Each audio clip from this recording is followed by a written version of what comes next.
Servus YouTube, Chef here, back with yet another build, this time Ranger with Gunslingers brand. Currently my highest critting build going up to 70k and more with the help of the modifier Order Through Chaos. I don't think this modifier is working as intended right now, so the tooltip on this thing says every shot that hits an enemy increases the damage of the next shot incrementally and it resets when it misses. First of all, there are no concrete numbers to what incrementally means. I will go over that in detail in the skills section. And secondly, it will not reset the damage buff even if a shot misses. As seen in the clip here, I shoot 9 times away from anything and then the 10th shot hits, but it still gets the full damage buff. We don't even need to queue up shots, only shooting once will apply the entire buff, meaning if we only click once and release we get 70k crits. Here's another clip of me shooting nothing and then turning around and shooting again and it still gets the buff.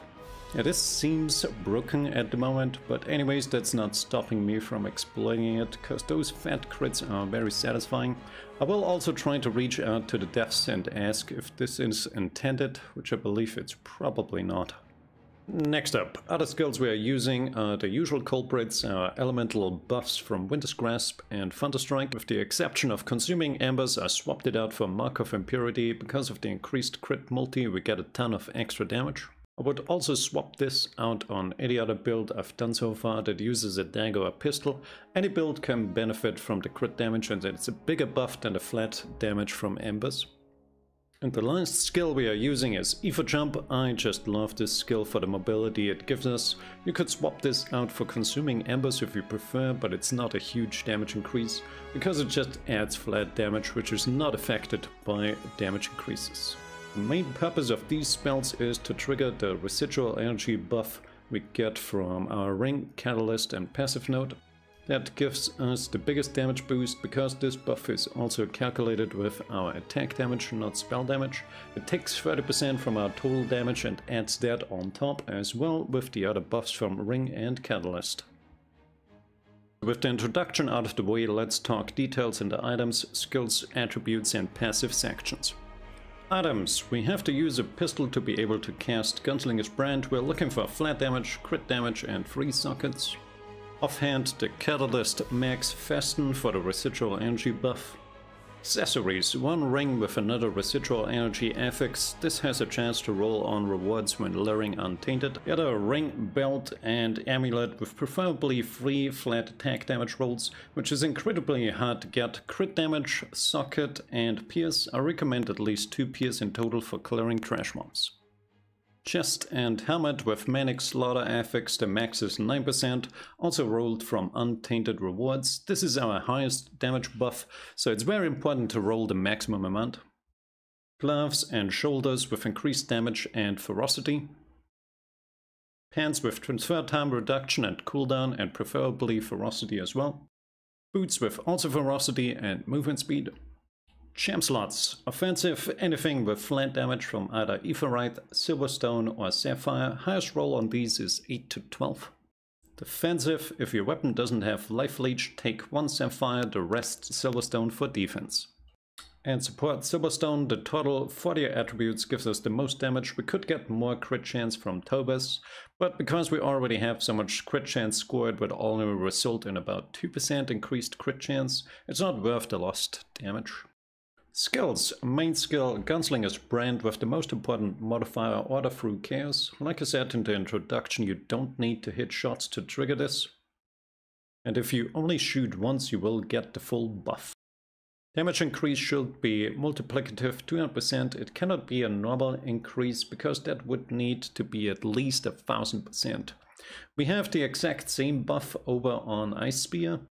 But the tooltip will actually state the damage increase we get from it, which it doesn't on Gunslinger's brand and it's nowhere near as potent. Other modifiers are Leave No Witnesses. This does not affect the actual damage but the speed at which you shoot. This will increase the number of targets to 10 from 5. The time needed to shoot 10 projectiles will be the same then for 5. You could swap this out for Stylish Execution if you spend a single shot often and struggle with resources. The other 2 are Hipfire Headshots and Anti-Siege Ammunition for more damage. As a side note, if you don't like spamming the left click, you could use Inorganic Partnership. This will apply 1 mark to an enemy if you move your cursor over them, however it can only apply 1. Total damage on Gunslingers brand fully buffed is 2500 to 5000 and crit multi at 448. Next up, Winter's Grasp. We need at least 1 spell to trigger residual energy. Which one you use is up to you. I like Winter's Grasp for the utility, and Hail the Ice Queen gives me a small additional buff. Next up, Thunderstrike. I just use this as a filler. It gives me another small buff. I tried to use this before Winter's Grasp, so my highest damage type is Frost for a small chance to freeze enemies. It's not really important because we are not focusing on ailments. As another option, you could use Bulwark of Dawn for sacred damage to apply weakness. Also, this would give us a little bit more resistance and health regen. Downside is the buff does not last as long as Thunderstrike, so overall I think it's a DPS loss because we have to spam this a bit more often. Next up, Mark of Impurity with Guilt by Association to apply it to targets around the one we one-shotted. Weight of Infamy for a slow. It's not really noticeable. You could swap this out for Inescapable Fate if you want. Big Game Hunting and Eliminated for more damage. And last skill, Ether Jump for utility. You will always want the modifier March of the Time Devourers. The removed cooldown makes this skill very smooth to use. The other ones are personal preference. I'm going for Spirits of the Void, Fragments of Ether, and Escape Artist. Attributes. As always, full ferocity. We have to spend all points in our primary resource since that's how we get the highest damage buff. And since we need the crit chance from ferocity, we need to pick this attribute. Details on those damage calculations in my advanced guide if you're interested. Passives. Starting off in the soldier tree for all the crit damage we can get, also picking up the wildcard note. I usually don't go for this one anymore because we already have a high crit chance score and it starts to fall off the higher you get. This is not a high crit chance increase, but we take it since we don't shoot often, so actually getting a crit on those few shots is important. Going down into the Assassin's tree, getting Merciless Lethality, the minus damage is calculated from your flat damage before any other damage increases, and then subtracted from your total damage, so not a big damage loss and a huge gain. Coming through the Scholar tree into the Warlock tree, picking up increased maximum reach as well as more reach here.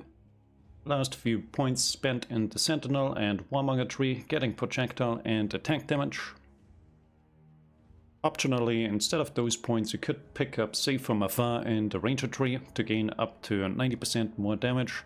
However, me personally, I found this way too difficult to use optimally. You would need to be at least half a screen away, and we already have way too many buffs, debuffs and resource management to do. With that said, if you like gear with Pierce, you will actually pick up one here. So you might want to take this route if you like that gear. And that's it for this guide. If you have any other questions, I'm live right as this video goes up over on Twitch. I'm very focused around chat and I'm always happy to answer anything.